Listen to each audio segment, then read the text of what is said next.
উপস্থাপন করছি। এনটিআরসি নিয়োগ সংকট ও চলমান আন্দোলনের প্রেক্ষিতে আমাদের দাবিসমূহ, আমাদের দাবি এক, এনটিআরসি নিয়োগ কোনোভাবেই ম্যানেজিং কমিটির হাতে হস্তান্তর করা যাবে না। অনাগত দিনে এমন জনবিরোধী সিদ্ধান্ত থেকে সরকারকে অবশ্যই বিরত থাকতে হবে। আমাদের দ্বিতীয় দাবি, চাকরি প্রত্যাশী বেকার শিক্ষার্থীদের বাস্তবিক দিক বিবেচনা করে গত 3 বছর ধরে ঝুলে থাকা 19তম শিক্ষক নিবন্ধন সার্কুলার অনতিবিলম্বে আমাদের প্রদান করতে হবে।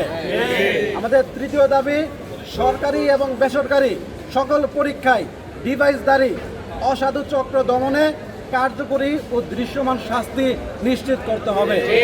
বন্ধুগণ, আমরা দেখেছি যে গত 3 বছর ধরে 19তম শিক্ষক নিবন্ধনের যে সার্কুলার ডিবে করে 2 বছর পার করে দিয়েছে।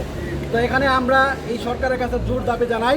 আমরা মনে করি এবং বিশ্বাস করি জনগণের ভোটের মধ্য দিয়ে জনগণের সরকার প্রতিষ্ঠিত হয়েছে। জনগণের যে আশা আকাঙ্ক্ষা সে বিষয়টিকে ধারণ করে এই সরকার অতি দ্রুত এই নিয়োগটি আমাদেরকে প্রদান করবেন।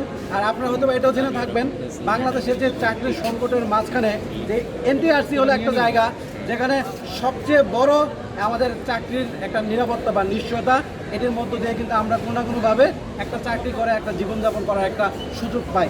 সরকারকে এটা আমাদের এই দাবিটি থাকবে।